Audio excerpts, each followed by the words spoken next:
This is John Drabinski, and you're listening to the Black Studies Podcast, a Mellon Grant-sponsored series of conversations examining the history of the field. Our conversations engage with a wide range of activists and scholars, senior figures in the field, late doctoral students, and everyone in between, cultural workers and political organizers, in order to explore the cultural and political meaning of Black Studies as an area of inquiry and its critical methods.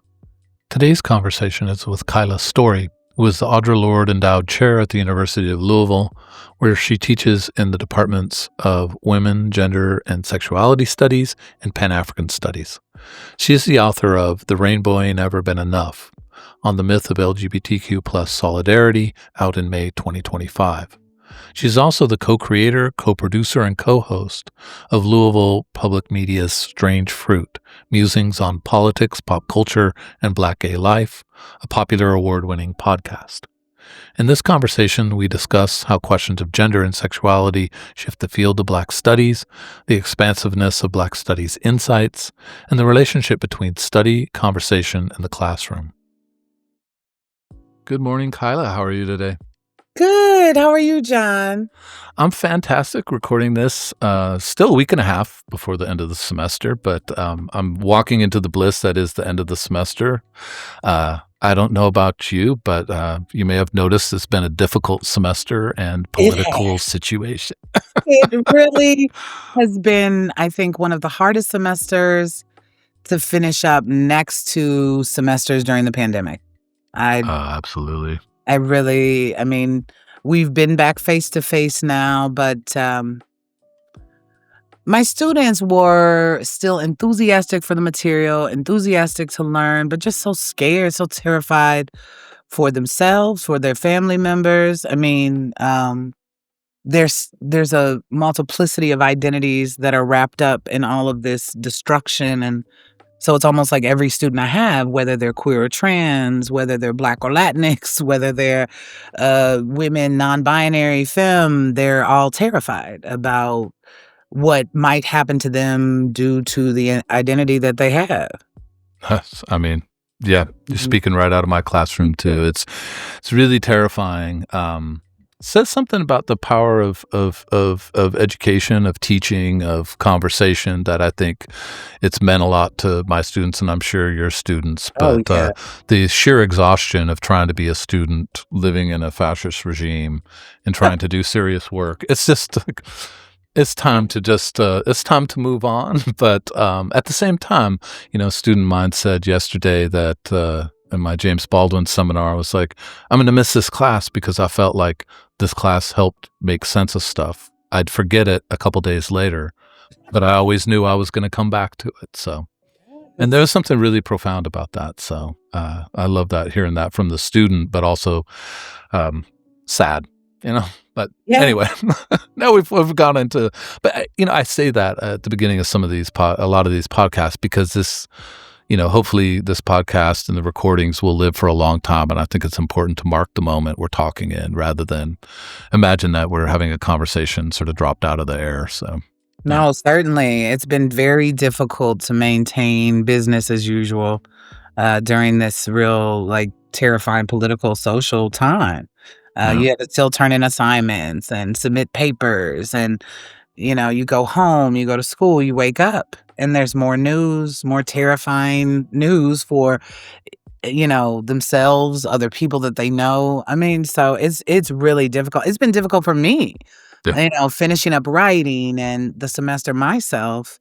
And so for students who are just now getting introduced to past and historical context around the regime we're living under right now, I think it's even more difficult. For me, I've been able to look to history and theory and really get an understanding of the current time we're living in, not meaning that it's not destructive and terrifying and awful and disrupts everybody's central nervous system. But I have that information, and the students just don't. And they're so excited to learn it and to know about it and to have that information in and of itself being threatened. It's really hard to wrap my head around all of the things that are going on simultaneously: job loss, economic devastation, mass deportations without due process, um, attack on American education from K through 12 to higher education. I mean, it's unheard of. I mean, not unheard of, but it's overwhelmingly, like, too much. Yeah, I mean, legit genocidal language and practice Yeah. around trans people. It's the terror produced in the last quarter, I guess it's now, so we call it economic terms, but the last 3 months is really awful. I mean, the thing I've come back to with my students is, two things. One is that, we can't let the full occupation of our desires and our interests by this moment, right? By the worst people in this moment. So we actually have to have that. We have to have a space for those things. That can be a classroom. That can be our conversation today. It's all of those things. And also we have to have something to come back to. It's so true. I mean, you mentioned that because that has been the most refreshing part of this awful moment, is to see all of the pushback at all these different levels against what is happening right now. Activists, creatives, students, faculty, educators, attorneys, the judiciary is really showing out. After injunction. Please stay consistent. Yeah, please, please, because they are the only saving grace at this point. Them and student activists and faculty and then community activists are really, putting in perspective all of this, the mass movements nationwide that happened a couple weeks ago. Yeah. In response to that, all the folks showing up for the Columbia students who were incarcerated just recently. So that has been really refreshing to see, and it's like the last sliver of hope I got. Yeah. I'm looking for slivers, so I'm with you on that. Yes. I know I teared up when we were recording this on May 1st, and yesterday seeing photographs of, I forget his name, I don't want to guess, but the Columbia student who the judge freed from. Oh, yeah. And I teared up, and I was like, why am I so teary? And I was like, well, because I need some slivers. Right? Yes. And as a way of saying, building towards, welcome to Black Studies Podcast. Thank you. I'm glad to be here. And so I'm really happy that you made the time for lots of reasons, and those will come out as we talk. The perspective that you have on the field and the interests that you have, I think, are really important to get as part of the series. I think this episode will be really, really important, and we'll get a lot of ears on it. And so I'm really happy about that. But as I was saying right before we hit record, it is really important for Bree and Ashley and myself that we have as many people as possible on the podcast who have PhDs in the field of Black studies. And I know that's you. And so that just adds an extra nice dimension to this. So welcome, and thank you for making the time. And I appreciate your thoughtfulness and what's to come. Thank you. I'm glad to be here. So let me start with a question rather than, starting with your sort of vision of the field and your work in relation to it. Just ask you a more personal question, which is just, how did you come to the study of Black life? What were those formative experiences or moments? What drew you to Black studies? And for me, a sort of companion piece to that is, what sustained you in relation to this kind of work? Oh, certainly. I feel like my initial seedlings into Black studies definitely started with my dad. My dad was an English professor, and he taught at the University of Michigan a number of years. And he was interested not only in uncovering and recovering the Black literary tradition, because when he was matriculating through his own grad program, they were telling him that there is no such thing as an African-American literary canon, right? And that's in the late 70s. I mean, they're telling him that this just doesn't exist, and this is something that you're wanting to write for your dissertation. And, so he pushed back, finished. And so then when I'm a young kid, he was just always trying to introduce me to the Black studies intellectual tradition, whether that be Toni Morrison's, Zora Hurston, James Baldwin. And not only in terms of reading them, but just talking to me about them in detail, and why they're important to him, And then when I get to college, I went to DePaul in Chicago for my undergraduate, and they didn't have a Black study. So I was all ready to get into my Black undergraduate, Black studies, and they didn't have that. But I found a home in these feminist courses I was taking in the Women and Gender Studies department there, and a number of wonderful mentors who taught at the intersection of race and gender and feminism and those things. And, Francesca Royster, Ann Russo, Layla Farah, all of them were really attentive to intersectionality. And so when I get to my grad program, I'm so excited because in my undergrad program, the faculty were stellar, but my peers in some ways were really resistant to hearing any analysis about gender and sexuality through a lens of race. I was seen as divisive. I was seen as argumentative. I was seen as, why couldn't I just talk about women as women? Why did I have to always bring race into it? And this is in Not the uncommon, but always Yeah, so it was that my feminism could be there, but it had to be antithetical to race, or race had to be absent in that analysis. And I'm like, "Oh, child, I just can't wait to get to Black studies so I can be in a program, in a department that I don't have to argue about race, white supremacy, legacies of colonialism or enslavement." They will know these things, and they will see these things as valid and part and parcel of the study of Black culture and people. And that's absolutely true. When I get to Temple, that was exactly what it was. But I didn't recognize that the pro-racial lens was homophobic and also anti-feminist as well. So I had always been these things. I was always a Black woman, a feminist, a lesbian, and in different spaces. Whether it's and the thing that was troubling to me about my experience, is that both of these disciplines were non-traditional disciplines. These were activist-oriented disciplines. These are disciplines where people sat in, they petitioned, they wrote letters, they demanded to have curriculum that reflected their experience and their identity and their culture and their belief system. And here I am in both programs, and aspects of my identity are completely maligned or dismissed or viewed with suspicion. And so I, just pushed back against that too. So I felt it made no sense to me to discuss Baldwin's work without also discussing Baldwin as a queer writer, in addition to him being a Black queer writer. And that's what was happening. Or talking about Susan B. Anthony, for instance, and her presence in the suffragist movement, and driving things forward for women, and not talking about her white supremacist ideals. I felt like it was ridiculous. I felt like it was ahistorical, and inaccurate. And I also didn't understand what the point of it was. What was the point of erasing a writer or a thinker's queerness? What was the point of erasing white supremacist ideals, even if that figure held progressive ideals in terms of gender? I think I always felt like all of those things needed to be addressed and discussed. And so that's what I ended up doing. And so at Temple, I still focused on the intersections of race, gender, and sexuality in my work, in my dissertation.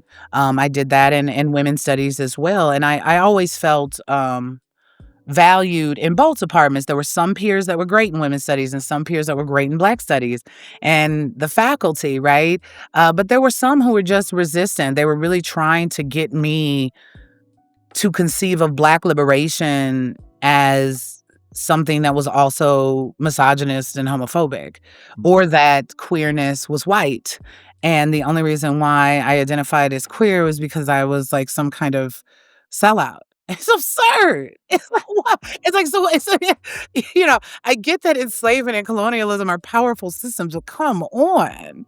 Right? I mean, so I felt like this is a disservice not only to me as this budding and young intellectual, but also to the students that we're planning on teaching. So I just decided for myself, I'm never going to do this. I'm never going to talk about Black identity in this narrow, siloed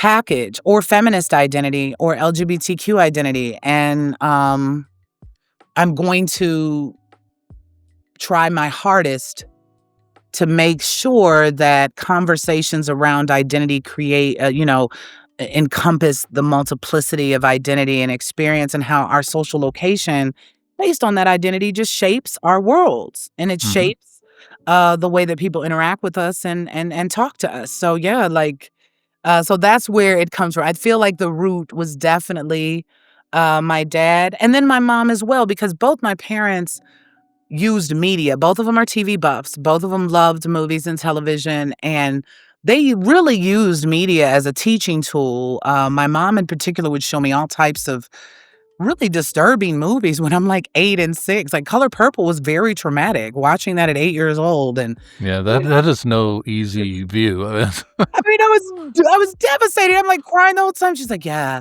see patriarchy? Can you believe people think that way? Can you believe that people think that they're better than because of anatomy?" I mean, so it was always, and then Women of Brewster Place, and, The Imitation of Life, so she can talk to me about colorism. I mean, so they literally did these things, with me as pleasure, as leisure, as a way to supplement my education, and they don't know that they're doing this. They're like, "I'm just spending time with my kid, and I want my kid to watch what I'm watching," but it really had a profound impact on me in terms of my scholarly and intellectual interest, and so I also use and incorporate a lot of media analysis, from films and television in my work as well, because visibility is also something that tends to suffer from three-dimensionality, and is kind of robust about human identity. I mean, Mm, media is very interested in presenting a sellable, yeah. type of identity for consumption, and so it has to be the most palpable identity as possible, and so we gotta erase the controversial aspects of it. And I felt like that was an issue, but I also saw that happening within these disciplines too, at least in my, experience in those programs, yeah. So it's a little bit of a throw you in the pool and see if you can swim moment there from your Yeah, parents, but, you're out here swimming, so, yeah, yeah. um, and, jokes aside, really interesting is always my favorite part of these podcasts is how people get to this field of Black studies, but also to the study of Black life as a life vocation. Um, and just as a side note, second DePaul undergrad on the podcast. Ashley Smith Ah, Purviance was also a DePaul undergrad. Same question, like why was there not a Black Studies department? But finding faculty who nevertheless made that kind of study possible. yes. Um, and it's just a fantastic story of for me of finding these moments of resistance to the kinds of values that you were insisting on, and then that drawing. I love that moment at Temple where you're like, no, this is a field that's actually founded on struggle and resistance. So Mhm. struggle and resistance is part of what I'm learning and what I'm going to do here, because that struggle and resistance becomes now your classroom. It becomes your legacy as someone who's taught multiple generations at some point, who go on to teach, go on to do whatever students do. So I love that, finding the core of Black studies as a way of resisting, in your case, like a thing about Black studies that needed to be resisted, and that turning resistance on resistance based traditions, I think, is actually quite a beautiful narrative. So, all that's to say, thank you for that sort of portrait of your way in. Also, as someone who's a professor who has children, I'm like, okay, maybe they will come to love books at some point too. Yes, I'm telling you, when I'm young, my dad's handing me book after book. It's like, "Sir, no, thank you." But I mean, once I get ignited, and I'd say that, my dad, who is an English professor, right? He's introducing me to a lot of Black women's works. I actually wanted to read Richard Wright because he was such a fan of his writing, and he said, "Well, nah, you're gonna read Alice Walker because I don't like the way Richard Wright characterizes his women." He didn't like the women in Wright's novels. He felt like they were flat. They weren't as developed as his male characters, and he thought their existence was just about male attention or affirmation. And he wasn't really interested in me having the idea of womanhood being tethered to that, even though he knew I would know that this is a book of fiction. And so he wanted me to read Gloria Naylor and Alice Walker and Audre Lorde and Nikki Giovanni and who he felt had a more empowered, sense of self that had everything to do with their gender, but also everything to do with their Blackness. And I love all of those works, right? But it really wasn't until I get introduced in college to Black feminism and Black feminist theory that I'm like, okay, this is it. I love the novels and I love the fiction, but that was it for me. I mean, this was the rage in Black feminist work, the way that Black feminists talked about liberation, resistance, the way they talked about solidarity across difference, the way they talked about community intervention as salvation. All those things really spoke to me, that we can get beyond biases and bigotry if we just adhere to the fact that we live in a multi-textured, multiracial, multi-identity world and see that those things are wonderful about us as opposed to the things that should keep us divided. So that analysis and framework, I just was like, this is it right here. I love that. I mean, it just was, I didn't stop. I wanted to devour every single thing, every single Black feminist wrote, and understand it. And it was, so that was it for me. So I think the catapult was definitely both my parents together introducing me to these things creatively. And then once I get that intervention in college around theory and those paradigms, that's when it's really on. Yeah, just as a side note, I mean, I know every human being and every family and interaction, is complex and has multiple dimensions. But just what you were talking about, that's some good dad activity, right? I love that. That's exemplary that way. That is not very common. So thank you. No, I mean, he was the best. So, awesome. I think, yeah. Yeah, I love getting that story, that part of your narrative on the podcast. Super important. So thank you. So let me ask, it's a sort of abrupt shift, and ask you about sort of your portrait of the field of Black studies. How does Black studies operate in your imagination? How do you see the field? And I want to ask this question in the context of its origin story, which is complicated, of course, and tense, which is that relationship between the demand that students had for there to be a place where you could study the Black intellectual tradition, right? And that Black studies was going to be that place, that the disciplines couldn't sort of address this question.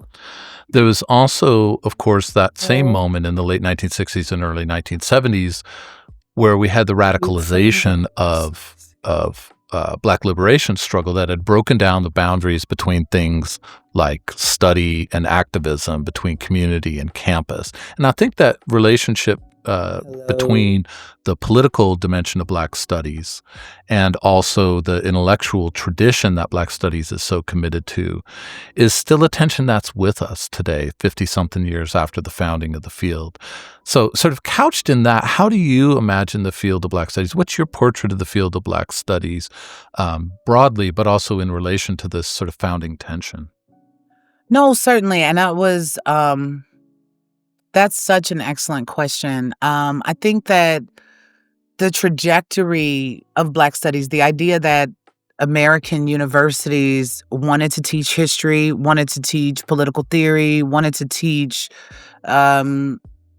basically any aspect of our country's history, our founding, and they wanted to teach it in a way that didn't acknowledge the horrific legacies of enslavement or colonialism, or the fact that African Americans were prevented from education, formalized education for a number of years. They didn't want to address Jim Crow and the results of that. They didn't want to talk about sharecropping. They didn't want to talk about all of the various barriers to Black success, Black life, and Black communities through these things. And so, folks demanded curriculum that was not only reflective of their identity, but their history, their culture, all of those things. And I think that demand was necessary, and wonderful and beautiful. And I think that one of the problems with this, because with the Black Studies movement, Black Studies, kind of social justice movements to incorporate and institutionalize Black Studies, a lot of it had nationalist leanings. I mean, a lot, right? So, and again, with nationalism, and this is why we still have figures like a Dr. Umar Johnson, because folks just aren't aware that, they're not aware that the things that someone like an Umar Johnson is parroting, basically folks said those things 45 years ago. And people were like, yeah, nah. And so they dismissed it again. And we've moved on from nationalism. You see what I mean? But the American public, had, and I think that with nationalism, there's nothing wrong with a movement that is about cultural and ethnic and racial affirmation. The problem with nationalism was its tendency at not being able to talk about Black liberation without talking about the subjugation of women, the erasure of gay people, to the point where there wasn't this vehement, we're homophobic, we're sexist, but it was almost like this complete erasure that we're just not going to acknowledge this at all. We're not going to acknowledge Black LGBT people's contribution to our liberation or our freedom. And that made no sense to me, because when I think about Black studies, when I think about Black liberation, when I think about Black freedom, my go-to are all the people who were a part of that, like Bayard Rustin, who organizes the March on Washington and who is a comrade of King's, and how they completely erased that story because he was queer. How Black studies practitioners love to cite James Baldwin and talk about Baldwin, but they never want to talk about how he was gay. And I just think that as if his queerness was somehow not as political as his Blackness. That's the thing, like, how is queerness understood in Black studies circles as this preference or this choice, but our Blackness is seen as inherently political? It makes absolutely no sense to me, considering that the laws against Black Americans, whether that be the right to vote, the right to be educated, the right to be left alone, those same kind of laws have been passed when it comes to LGBTQ folks. And what about the folks who are both Black and LGBTQ? So that was part of my issue. What about the Black feminist women who already responded in droves to nationalism as this huge critique? I think of Michelle Wallace in The Black Macho. I think of Ntozake Shange's For Color Girls. I think of Zora Neale Hurston and Mules and Men. I think of, so those were when I'm thinking of the heroes of Black studies as a discipline tradition, as an intellectual tradition, the folks that I think of who really shape the discipline and the idea of it for the better were Black feminists and Black LGBT folk.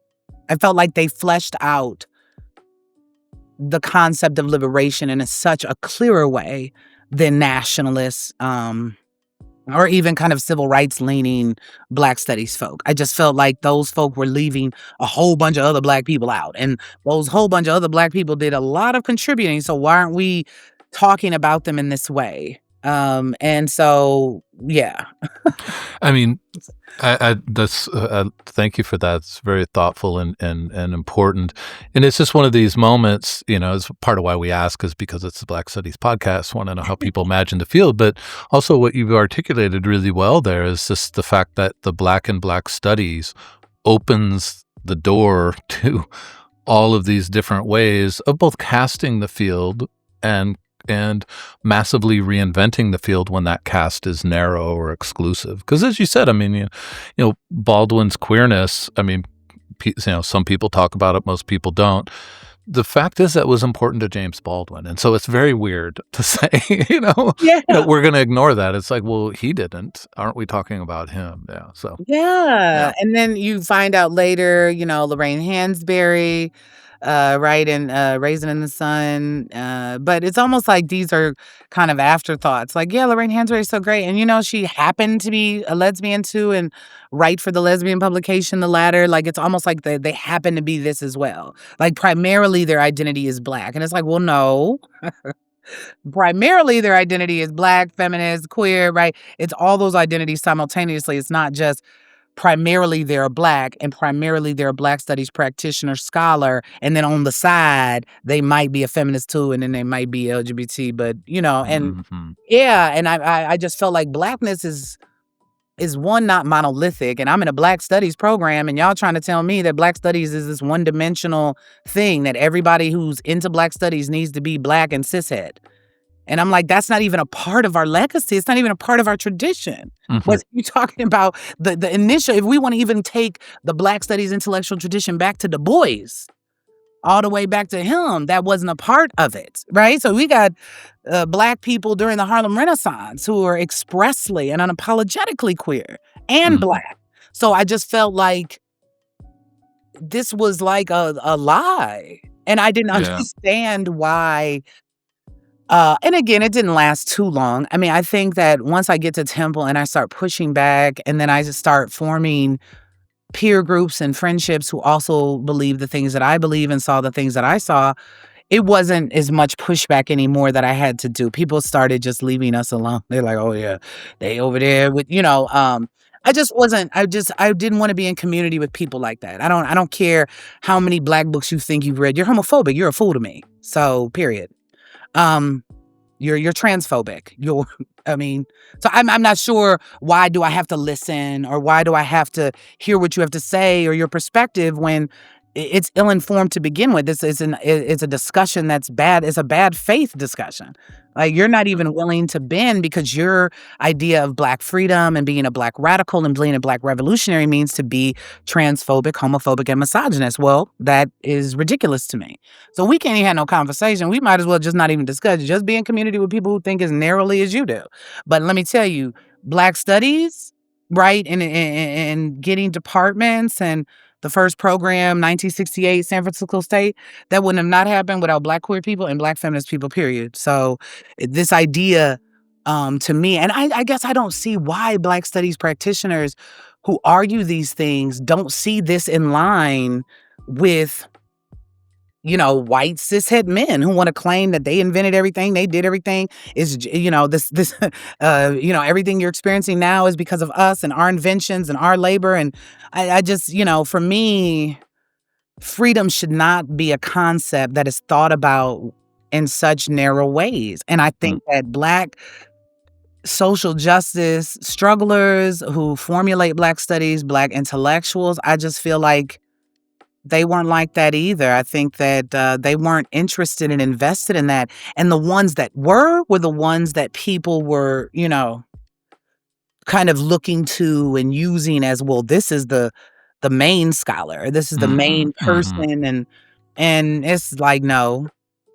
And I think it's because those other Black studies people were also in other fields. They Mhm. also did work for queer liberation. They also did work for feminists, right? If we think about a figure like Angela Davis, Mhm. right?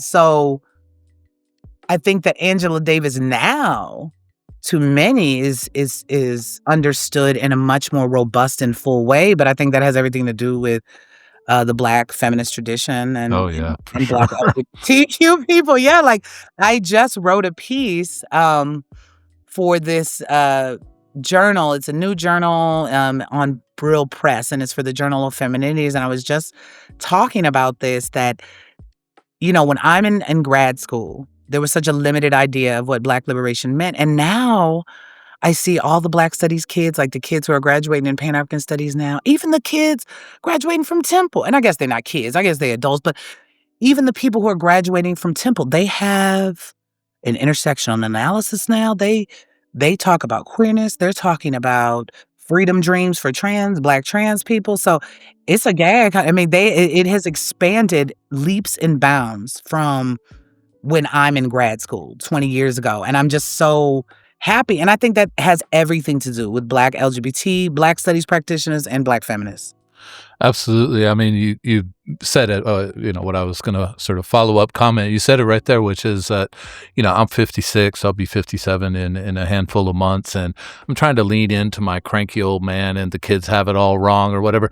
But this is one of these moments where the generational shift is a big sigh of relief Yes. because I do think, I do think that expansive idea of Black studies, and therefore the Black and Black studies being, diffuse, being spread out, being open, being, you know, having, not only open, like here now these other categories are added, but open to the possibility of what categories emerge in that moment of openness. I just think that generational shift is astonishing. I think it kind of came quickly, but it's just going to change the field so much for the better. I think, we've had some podcasts with grad students, and you see that in their conversations, both about, things about sexuality, gender, class, also nation, taking different places seriously in different ways. Yes, outside of And the this is, West, exactly. and this stuff is a really wonderful turn. And so I'm never going to be a cranky old man about that. I'll be about something else. I don't know what, but just, I figure I walk every day and I garden. So like, might as well be an old man, but this is where, and I think, you hinted at it there though, that, now I think one of the tasks for scholars, and this is where you and I and everybody else is tasked with this question, is to just say, what is the genealogy of this shift? And Angela Davis's name, I mean, I teach a course regularly just on Angela Davis, so it hits my sort of heart there. I think figuring out like where that shift is made possible, part of it is a shift in values of generations, of course, but also they have resources, and figuring out where are those resources coming from. And a question like, why hasn't Angela Davis been a key part of the sort of intro to Black studies canon? I don't think she's someone you put in a intro to Black studies like you would a Du Bois or a Washington, or maybe even a Hurston, but definitely the sort of, the big man tradition. And there's this moment of saying like, well, she made it possible for this shift of the field. So I think that creating those genealogies that you've sketched out here is so important for future research, because it's like one thing to tell these different stories, to articulate these different epistemologies and so forth, but also that what you were talking about there in terms of what are the intellectual legacies that made this possible, and what does it mean to go back to them and think through them. I really love that. So this podcast is worth it for a lot of reasons. That alone, I really thank you for that. So. Well, let me make kind of a abrupt shift and ask you about your own work. You've talked about, I think, how it has changed, how it both fits in the sort of history of Black studies, but also shifts so much of the field of Black studies. And so I'm also interested then in thinking about or hearing you talk about your work in terms of your relationship to disciplines and non-disciplines. Your PhD work was in the African American Studies department at Temple, and your undergrad and MA level work was in women and gender studies, which means that sort of across the board you have a non-disciplinary education. And now you work in a Pan-African Studies and a gender studies department. Yes. So I'm just interested in terms of your research, but also how you construct and imagine and conceive and practice classrooms, how you think that the fact that you work in this place that you do now, which is non-disciplinary, and you've not come through a discipline, how do you think that's impacted how you conceive research and how you conceive teaching, pedagogy, syllabi, and so forth? Yeah, no, yes, of course. I think that me being educated in non-traditional disciplines throughout my undergrad and grad career, because I have my women studies for my bachelor's, but then for my master's and doctorate, I'm in African American studies, but I did a women's studies grad certificate at Temple too. So I still was, getting, kind of feminist education throughout Black studies, but I think it's made me, at least I think so. I don't know other people, but I think that I'm a pretty open scholar. I'm really down. I think it's allowed me to unlock my imagination when it comes to ideas of what it means to be a professor, what it means to teach and do Black studies, what it means to write about Black studies as a discipline, or those types of things. It's just allowed me to be more imaginative. women's gender and sexuality studies, they have different pedagogical aims and practices that just differ from this the traditional idea of being a professor, right? That you're at the head of the classroom, you're the all-knowing, omnipotent, you know, bearer of all knowledge. And feminist pedagogies and Black studies pedagogies are just not like that. It's that you're the facilitator of information, and the real learning takes place in a dialogue and an exchange between the students themselves who also have knowledge, right? And this is where I get this from the Black feminist tradition, the idea of experiential knowledge, the idea that students already come with experiences that have been shaped by race and sexuality and gender and poverty.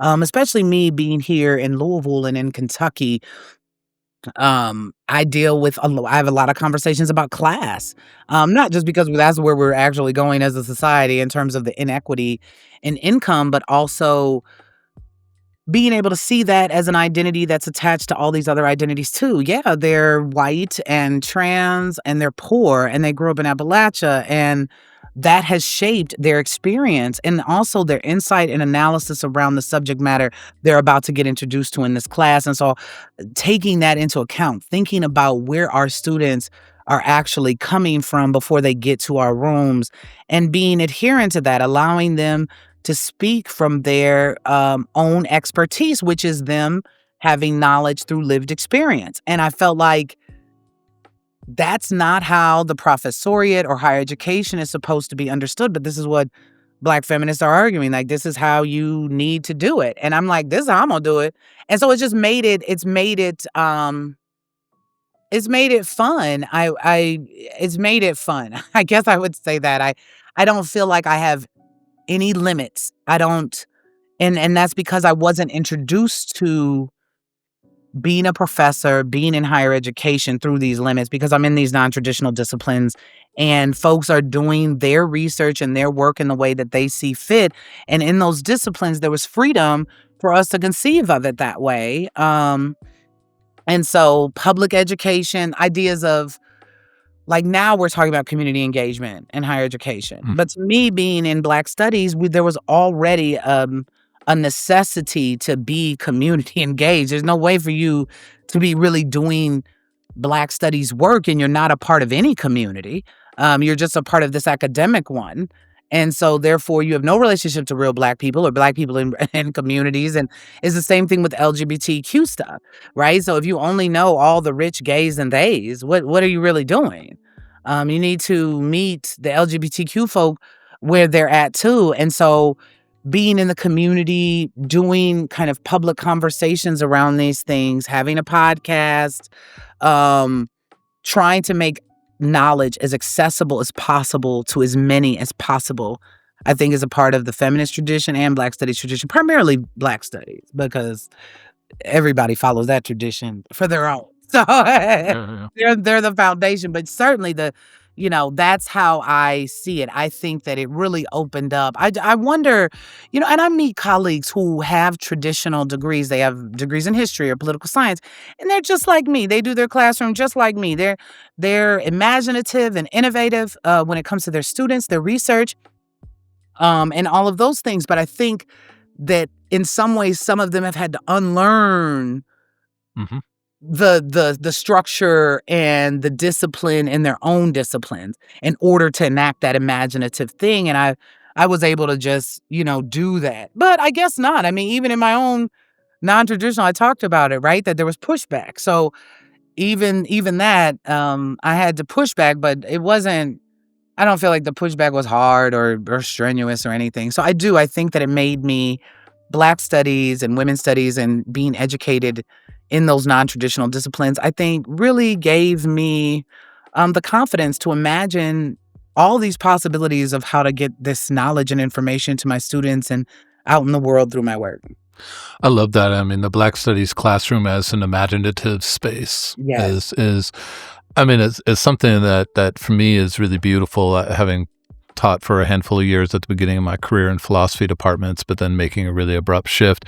That imaginative element is so exciting. It's also really stressful because it doesn't, the professor has authority in dispensing knowledge from in front of the classroom. That has a real security to it, right? And it has a real structure to it. And getting outside that structure is thrilling, but it also means a lot of extra work. It also means the art of improvisation. But as someone who's a bad planner and always last minute, improvisation's not a bad thing. But I really love the way the way you articulated that. How the not passing through a discipline and really having this sense of relation to community, to imagination, to openness, and also that I always like to make intra-podcast connections when I can. You're talking about being in Kentucky and students from Appalachia being the resonance of this kind of material. It just came out on April 30th, so yesterday when we're recording this, with Shadi Malaklu, who teaches at Berea College. Berea, yes. Yeah, and she was saying that teaching Afro-pessimism connects so deeply with her white students who were poor from Appalachia. She's like, this was a surprising thing, but also this point of like, when you open up that sense of relation to community, to struggle, to questions of class, to question of sexuality and gender, you find these surprising leaps, right, that are actually quite beautiful. So I just like that that energy between these two podcasts being there, because I like to think of Black Studies as having a transformative, expansive effect as well as very local and specific. So you both put that really well in the state of Kentucky. So that's great. I know, Kentucky. I used to think of it as like, oh my God, how can I go there? And it's been great. I mean, now again, I will caveat and say that I haven't visited many parts outside of Louisville and Lexington. So outside of the major cities, I've been to Maria like maybe twice, but outside of, I haven't visited parts of the state again for, again, my own safety. Not sure. There's a number of sundown towns here that we still have in the state. But Louisville, Lexington, and in and around Berea, like Lexington and Louisville, every election, blue, blue, blue, blue. So it's these, I've met some of the most dynamic, active, change agent oriented community workers down here. I've been blown away by my time here, because like I said, I'm from Ann Arbor, Michigan originally, and I was in Chicago, and I was in Philly, and the job was in Kentucky, and I'm like, oh hell no. You know what I mean? I don't know what's going on there. Like, I know Muhammad Ali, but I don't know what's going on in the South. And it's been great. I mean, I've met some really great folk here who are committed to community and freedom in ways that I would have never imagined being from Kentucky. But they are here and they are active, and I've really, really enjoyed teaching here and being in community with folks here. And that's what I'm saying. My students teach me. Like, I'm not somebody who's like the main, intellectual in the room. I mean, they might not have formal education in the ways in which I do, but they've taught me so much around identity and race and place. And, like my one student, for instance, Davy, I don't think they're from Appalachia, but they're certainly from a place that's rural. And I said, Davy, like, I just don't get that, right? And I have another student, former student, Cyrene. And these folk are trans and confident and assured. And they were like this as young people in these small towns, in these hollers, and I'm like, how are y'all just walking around free like that? Like, what's going on? And they're like, because in my town, we're seen as somebody's child and as somebody's baby. So it don't matter if we're trans, if we're non-binary, if we're queer, not to say that harm doesn't come to those people in those regions, but just to say when they were growing up as kids, the community folk, just didn't tolerate you talking about somebody else's child, regardless of what that's about, because this is somebody's baby and this is a sweet baby from Jesus. That's what David is. This is somebody's sweet baby from Jesus, and it don't matter how they are or who they are, but they're in our town and their family works in the town and you will respect them. And I just found that so fascinating. They said they used to hang out in high school at the local Walmart because they had a food court, and that was their like place to, and I'm just like, oh my God, that just sounds so repressive in certain ways. And they're like, it wasn't. Now, again, they're grown and they're not returning to that town to make a life, but not out of, they want to get rid of the isolatedness of their Yeah. existence more so than, oh my God, it gave me all this harm and it gave me all this trauma. And that was my assumption because, I'm like, I couldn't be living there. Right. And that, so I that's mean, what I mean. It's been a lot of those yeah. Yeah. eye-opening moments from, yeah. I mean, every place, most places, if not every place, always significantly more complicated than we anticipated Yes. because human beings live there. Yes. And, Yes. not to be like overly platitude about it, but if Black Studies is really about a deep interrogation of the complexity of the human, I mean, then it does open itself. We open ourselves to these kinds of moments. Maybe often surprise ourselves. So that's I like that. That's a fantastic like way of thinking about that move because I've lived in many different places, so Mm. completely different than the West Coast where I grew up, and so it's impossible for me to see it those places the way I saw them when I came. So yeah, I know what you Right. mean. Well, as a last couple questions for you, let me ask this one, which is thinking about the field of Black. I mean, many ways I think you've answered this multiple times in multiple ways, but I'll just ask it: how you think in the 5+ decades of Black Studies, how you think about what it's done well, but also what it has not done well. That is an excellent.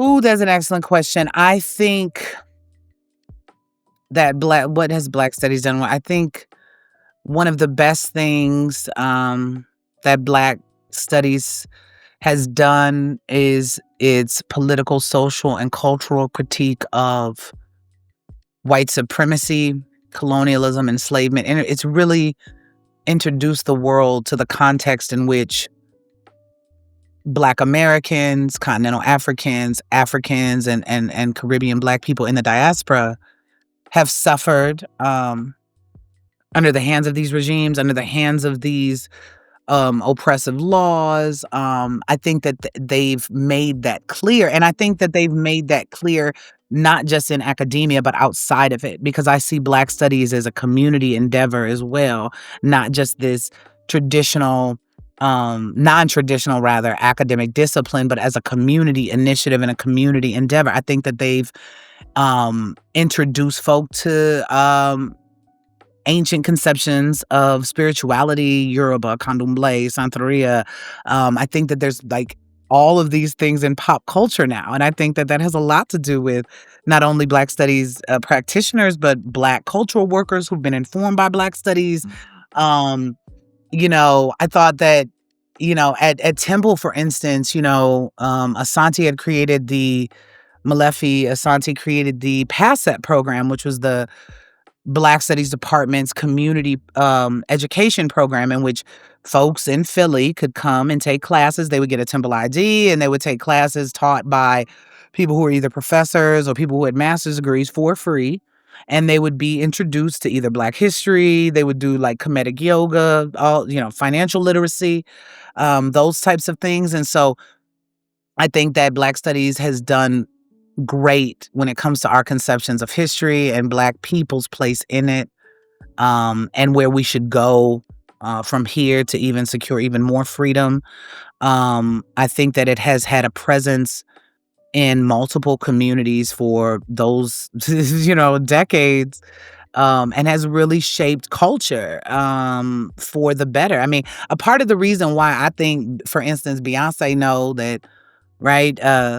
She can do cowboy cars. She, that when the CMAs told Beyonce, "You're not country," she's like, "Watch this."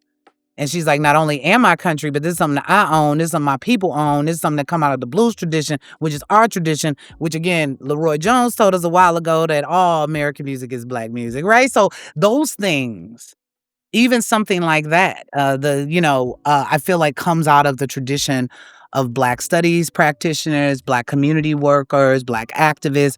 So I think that moving our culture forward, with more understanding about how race and ethnicity plays a role in shaping people's existence, I think that they've done great with. I think what I want Black studies to do more of, which I think is now happening with younger Black studies practice, these younger folk who are coming out of the discipline themselves, who are doing intersectional work around Black identity, around Black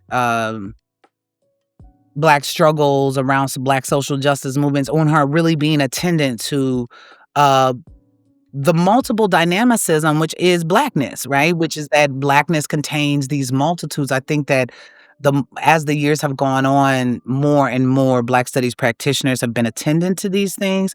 They're shaping the discipline in these ways. They're seeing Black studies as not only a conversation about race and ethnicity and culture, but also of gender, also of sexuality. I think that they are moving that forward. I think that when I'm a grad student, the grad students now, I wish they was in grad school with me then. Let me Yeah, put it like that. yeah, Like, me too. yeah, so like, and I had some, right? I have colleagues who were certainly there the whole time, but we were kind of outliers in that sense. So I think that what I want Black studies to do a better job of is embracing these young scholars, is publishing these young scholars' work, is listening to these young scholars who want to talk about how complicated Blackness is, as a social justice endeavor, as an identity, who want to really pay attention to that. So that's the thing. I think there's been a resistance in Black studies to that, and I think that resistance is letting up. Yeah, wonderful. I love that. It's a great so pulling together so many things that you've been talking about in a fantastic way there. Thank you for that. Let me ask you this last question then, and maybe that's the answer, but I'll ask it anyway, which is, whatever the future of the field in an institutional context, an actual question in 2025, what do you think is a question we in Black studies should all be asking? What's the issue you think we should all be thinking about? Mm. What's the issue? That our liberation, and I think that Black studies has always thought this way. I think that other folks need to think of Black studies in this way. Hmm. Is that our struggle and freedom is tethered to other groups as well as other disciplines. And I think that that's not something for Black studies. I think that that is something for feminist studies to recognize. That is something for gay and lesbian studies to recognize, or LGBTQ studies to recognize.